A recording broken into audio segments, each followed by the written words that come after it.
9 मई के वाक़यात के तनाजुर में इमरान खान के मिलिट्री ट्रायल की बातें हो रही हैं और ख़ुद इमरान खान भी कह रहे हैं कि वो मिलिट्री ट्रायल के लिए तैयार हैं और फौजी अदालत में अपने मुकदमे में वकील के बजाय अपना दिफा खुद करेंगे। लेकिन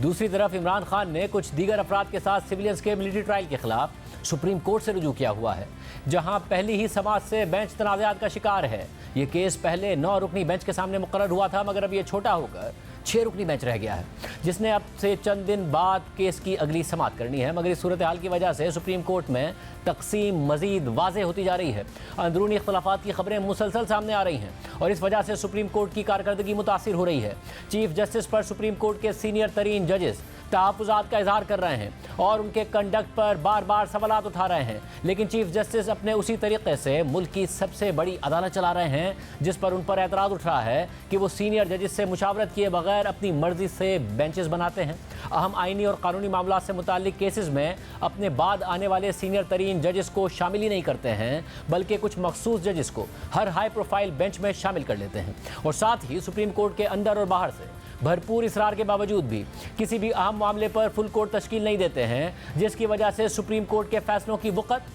और अहमियत कम होती जा रही है। सिविलियंस के मिलिट्री ट्रायल से मुताल्लिक केस के फैसले का भी बज़ाहिर यही मुस्तकबिल नजर आ रहा है, क्योंकि इस केस में अब तक जो समातें हुई हैं वो भी तनाज़ात से भरपूर हैं और सुप्रीम कोर्ट में अंदरूनी तकसीम की अक्कासी करती हैं। इस केस में भी बेंच में शामिल सीनियर जजेस ने चीफ जस्टिस पर शदीद एतराज़ात उठाए हैं। 9 रुकनी बेंच में शामिल 4 जजेस ने बाकायदा अलग अलग नोट लिख कर अपने खदशात और एतराज़ात को रिकॉर्ड का हिस्सा बनाया है। पहले जस्टिस काजी फाइज़ ईसा ने नोट जारी किया और चीफ जस्टिस पर सख्त एतराज़ात उठाए। फिर जस्टिस मंसूर अली शाह का नोट सामने आया, जिसमें उन्होंने भी चीफ जस्टिस के कंडक्ट पर तनकीद की और फुल कोर्ट ना बनाने का शिकवा किया। इसके बाद जस्टिस याया आफरीदी का नोट सामने आया, जिसमें उन्होंने भी फुल कोर्ट बनाने का मुतालबा किया हुआ था, जबकि जस्टिस सरदार तारिक मसूद ने भी नोट में चीफ जस्टिस के कंडक्ट पर सवालात उठा दिए हैं। लेकिन चीफ जस्टिस उमरता बंदियाल ने अपने ही सीनियर जजेस के एतराज़ात को नज़रअंदाज कर दिया, किसी की भी बात अब तक नहीं सुनी है, बल्कि फुल कोर्ट तश्कील दिए बगैर ही बेंच में बाकी बच जाने वाले जजेस के साथ इस केस की समाअत जारी रखे हुए हैं। इन चारों सीनियर जजेस ने अपने नोट्स में जो एतराज़ात और ऑब्जर्वेशंस दी हैं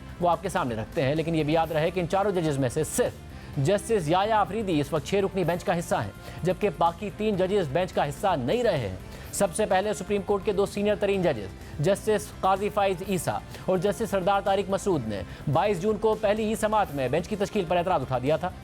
और supreme Court Practice and Procedure act पर सुप्रीम कोर्ट के ही हुक्म इम्तना पर एतराज़ उठाकर वाज़ेह किया था कि वो इस बेंच को बेंच ही नहीं मानते। पहले उस कानून का फैसला किया जाए, जिसके बाद चीफ जस्टिस ने इन दोनों जजेस को बेंच से अलग करके 7 रुकनी बेंच के साथ समाअत जारी रखी थी और फिर 26 जून की समाअत में हुकूमती एतराज़ के बाद जस्टिस मंसूर अली शाह ने भी खुद को बेंच से अलग कर लिया, जिसके बाद 9 रुकनी बेंच मजीद छोटा होकर 6 रुकनी बेंच रह गया था। अब दिलचस्प बात यह थी कि 22 जून को पहली समाअत हुई थी और उसी में ही सबसे ज़्यादा ड्रामाई सूरत हाल नजर आई थी, मगर उस दिन की इब्तिदाई समाअत का तहरीरी हुक्मनामा जारी नहीं किया गया था। हालांकि उसके बाद की समाअतों के हुक्मनामे सामने आते रहे थे, लेकिन परसों अचानक 22 जून की समाअत का तहरीरी हुक्मनामा सामने आ गया, जिसमें जस्टिस काजी फाइज़ ईसा, जस्टिस सरदार तारिक मसूद और जस्टिस मंसूर अली शाह के नोट्स भी शामिल हैं। जबकि जस्टिस मंसूर अली शाह ने 26 जून की समाअत के हुक्मनामे में अपना जो नोट लिखा था, उसके फुटनोट में अपने 22 जून यानी पहली समाअत के नोट का हवाला दिया था, जो सुप्रीम कोर्ट की वेबसाइट पर दस्तयाब ही नहीं था। मगर अब 22 जून की समाअत का जो तहरीरी हुक्मनामा जारी हुआ है,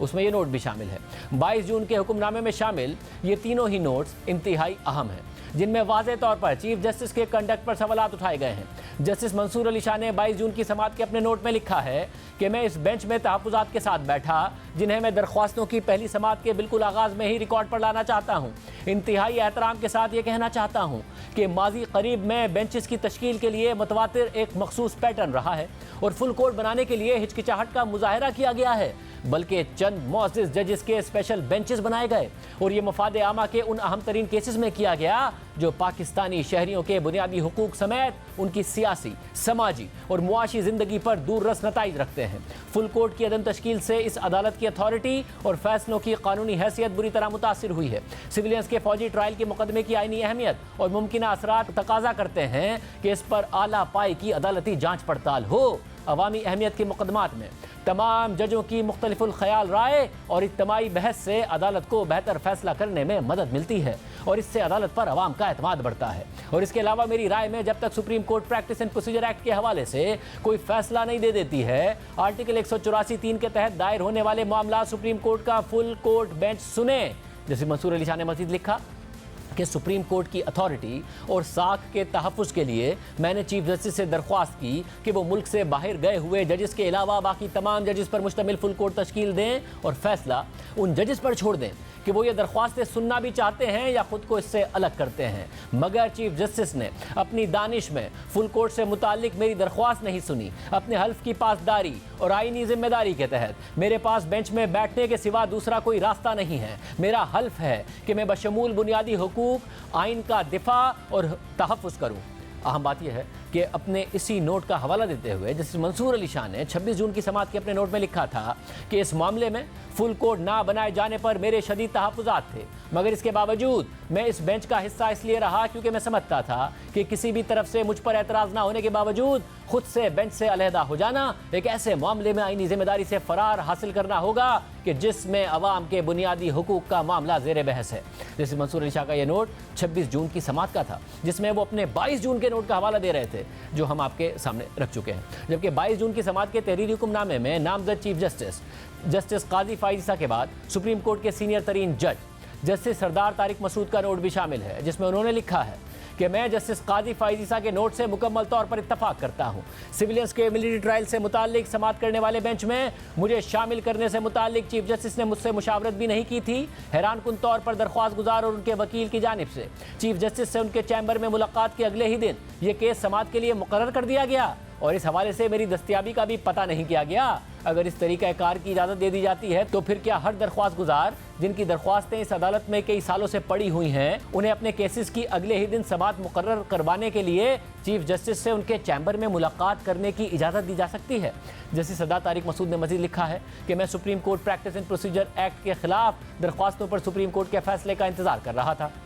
और तवक्को कर रहा था कि इस केस का जल्द फैसला कर दिया जाएगा, क्योंकि अबूरी स्टे ऑर्डर के जरिए प्रैक्टिस एंड प्रोसीजर बिल पर अमल दरामद रुकवा दिया गया था। इसके बाद जस्टिस सरदार तारिक मसूद ने इस कानून के सेक्शन 3 का हवाला दिया है, जिसके मुताबिक आइन के आर्टिकल 184(3) से मुताल्लिक केसेस का मामला पहले सुप्रीम कोर्ट के सीनियर तरीन जजेस की 3 रुकनी कमेटी के सामने रखा जाएगा और जब कमेटी इस बात पर मुतमईन होगी कि ये अवामी अहमियत के बुनियादी हुकूक से जुड़ा हुआ मामला है तो ही ये कमेटी उसकी समाअत के लिए कम अज़ कम सुप्रीम कोर्ट के 3 जजेस पर मुश्तमिल बेंच बनाएगी, जिसमें कमेटी के जजेस भी शामिल हो सकते हैं।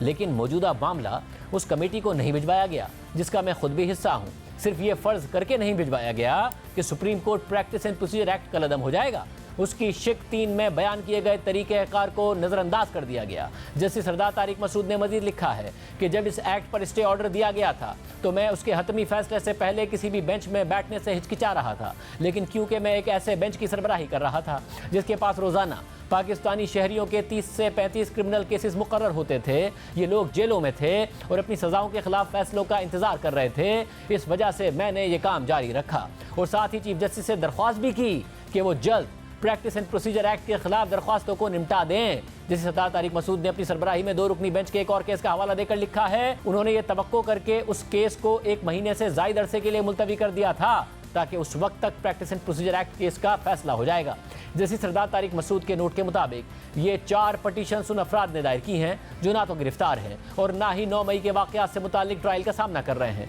जबकि जिन अफराद की बात की जा रही है उन्होंने पब्लिक प्रॉपर्टी, मुसल्लह अफवाज की प्रॉपर्टी और ममनुआ इलाकों पर हमला किया है और नुकसान पहुँचाया है। अगर किसी कानून को चैलेंज किया जाता है तो यह आमतौर पर आइन के आर्टिकल 199 के तहत हाई कोर्ट में होता है, लेकिन मज़कूरा दरख्वास्तें आर्टिकल 184(3) के तहत सुप्रीम कोर्ट में दायर की गई, जो सिर्फ अवामी अहमियत के बुनियादी हुकूक के लिए हो सकती हैं। जैसे सरदार तारिक मसूद ने यह भी लिखा है कि यह वाज़े कर दूं कि मैंने बेंच में बैठने से मुआज़रत नहीं की है, ताहम मेरा उस ऑर्डर पर दस्तखत करने का सवाल ही नहीं बनता कि जिसमें यह बताया गया है कि नया बेंच तश्कील दिया जाएगा, क्योंकि मेरा मौक़िफ़ तो यह था कि ये पटिशन्स उस वक्त सुनी जा सकती हैं जब supreme Court Practice and Procedure act के खिलाफ दरख्वास्तों पर फैसला हो जाए।